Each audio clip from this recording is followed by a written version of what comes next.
We are going to be joined on the show now by the West Bloomfield Fire Department Chief Greg Flynn. Always great having you with us here on the Oakland County Megacast. You're standing outside. You're at the Heroes Appreciation Luncheon. You don't even have a coat on, and it's November in Michigan. This is a miracle. Up there talking about snow. You made me a little nervous out here, but it is absolutely gorgeous out here, and what a wonderful way to celebrate all of our veterans. That the West Bloomfield Parks and the commitment that they have for our veterans every year, and to pivot during COVID and keep the event on and keep that recognition for those that have served us and so bravely have served us. It's great to be part of it. As I'm joined with so many folks from the community, volunteers and folks working in the township, it's spectacular. Chief Greg Flynn with us from the West Bloomfield Fire Department, joining us today on the Oakland County Megacast. Chief, Dave Scott just spoke with Mark Lowry. We, of course, have other veterans that have served in our fire department, in our police department, and other emergency services in the local area. How does their service in our armed forces, protecting our country, help them be prepared and to serve our community, and help others in their department also serve our community with great leadership and the grace that they do? Tyler, in 2016, 2017, there was a career survey that was done. The most dangerous job out there was the enlisted military. The second most dangerous job was a firefighter. So when we take someone that has served in the military, they learn that commitment to country and community. That translates very nicely into that commitment for country, into that commitment for community here at a local level. They understand the discipline of a military type environment. The fire and police services, emergency services are very paramilitary. And so there's just such a wonderful transition for those that have served to continue to serve in local municipal emergency services. And Chief, can you talk about some of those skills and how they are so vital to your department that translate from the military into the firefighter sector, or even, medical side as well? Well, Ronnie, when you take into the context of today, where we look at now, I haven't seen the numbers posted, and maybe we probably won't until about 3 o'clock, but over 5,000 cases of new COVID diagnosis across Michigan. And to continue to serve when that this danger, right, this threat to your health and wellness is there, but you continue to show up. The military does an excellent job of putting those brave men and women on the front lines in a military type operation, protecting our country's interests. And it translates so nicely into the same thing within the community. When you're scared, when you smell something that's burning, or you hear someone around outside your house and you pick up that phone and you call 911, to know that there are individuals that already have a great deal of experience with that anticipation for the unknown, that preparation for the unknown. It really is just an awesome fit. And we see that with our veterans that are here working at the WBFD and at the PD and in the township and at water and sewer, anywhere in that whole government municipal service space. There really is a good fit. Chief, what I love is seeing all the American flags fly behind you. It seems like it's like such a sense of community, and we can all use that right now after the divisive week that we've had with this election, and it's still ongoing, and the news can get overwhelming and raise that anxiety and make us feel like we're not communicating with one another. So to see you and the others out at this event and this great event, and to know that you're honoring those that have sacrificed so much for our country, it really does a heart good, huh? It does. And Ronnie and Tyler, we've talked about that national narrative and how it doesn't always align with what happens here in West Bloomfield, in the greater West Bloomfield area. This illustrates this firsthand.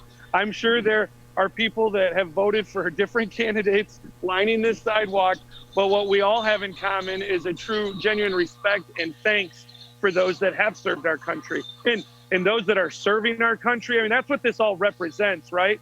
this is more than just those that have served. We're recognizing those that are currently serving, those that can't be here, those that are voting from overseas, but still part of this great country and participating in the experience from Tuesday, and that seems to be a bit of a Groundhog's Day. You just keep waking up, and it's a bit of the same news cycle. It seems like, but I'm hopeful that comes to some closure here in the next day or so. Chief Greg Flynn with us on the Oakland County MegaCast. He today is out at the Heroes Appreciation Celebration at West Bloomfield Parks. We have Dave Scott out on site as well. We'll come to him in just a moment with one of our veterans that is there on site as we continue to talk with Chief Greg Flynn. So, Chief Flynn, as the cases have continued to rise, as we're seeing that average number of cases and the positivity rate rise, what are you doing what is your department doing in partnership, of course, with the police and with the township and with local community organizations and businesses to prepare should we have another situation that is as severe or close to as severe as we have experienced previously? Well, Tyler, I think keeping some of these things in context, not an alarmist, but what we need to be reflecting on is we're seeing early on, we were concerned about how severe the COVID-19, the actual disease state of the virus, the COVID-19, and how that was impacting our hospitals. Now this has flipped a bit, and you're getting a local opinion here. I'm not trying to be one of these national experts. What we're seeing is more wide community spread, which isn't necessarily having the huge impact on when we used to have ventilator talks and they're just ICUs were full. While they are filling, and that is my understanding, we are getting some people that are very sick. We're seeing the impact now that there aren't people to go to their jobs and do the things that we very much want open. I heard you talk about the restaurant business. Well, that's great that you can open, but right now there's so much community spread that your employees are getting sick, not admitted to the hospital, but they're not able to work. We've seen an uptick in that at the fire department. As firefighters, just like everybody else with their family, their kids are going to school. That's putting them at a double risk now as they go home after being at work for 24 hours and treating folks that are sick. Now we're around others that are out and about in the community and the potential for exposure. So it is alarming. We need to stay resilient. We need to stay focused and not get fatigued on the issue of COVID, because it's still here. My mask, I took it off just before the presentation or just before speaking with you, and you can see I'm far away from everybody.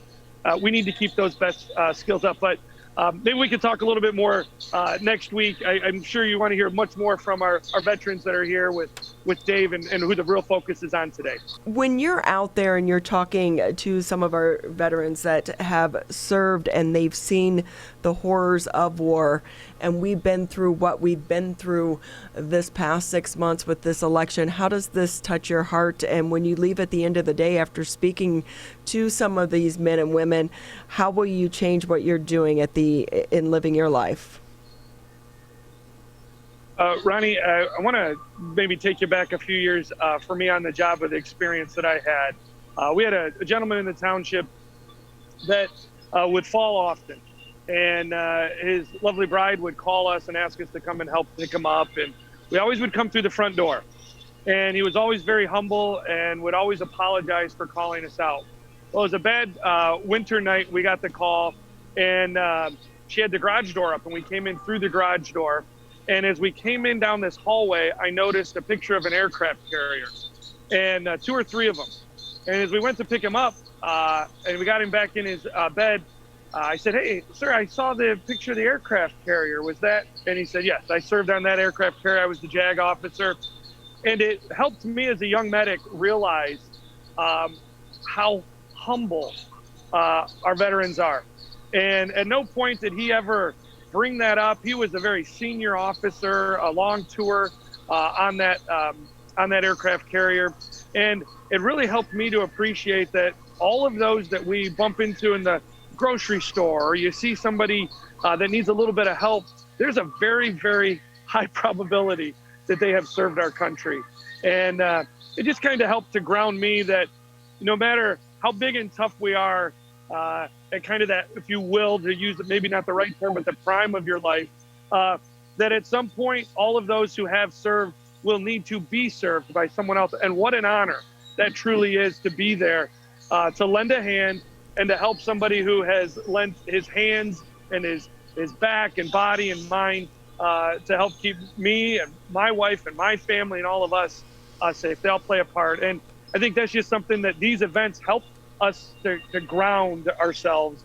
And really appreciate that last interview too, that when that gentleman said, and I was listening in, for those that couldn't be here, that really, I hope it gives us all just a second today to pause and think about our military and the conditions that they're in and the isolation that they have, being far away from their loved ones. Well, Chief Flynn, we want to say thank you for sharing your stories, but also for being out there today, and to you and your entire team for the way that you're serving our community as well, in the middle of a pandemic, in the middle of this new surge. You guys, a long few months ahead of you and the rest of the community and all of us as we continue to navigate this crisis. But I think it's great that what you all are doing out there today, and what a great way to do it with a drive-through service and with the beautiful weather that we are having today. So we'll let you go because we know you're busy. We've taken up enough of your time.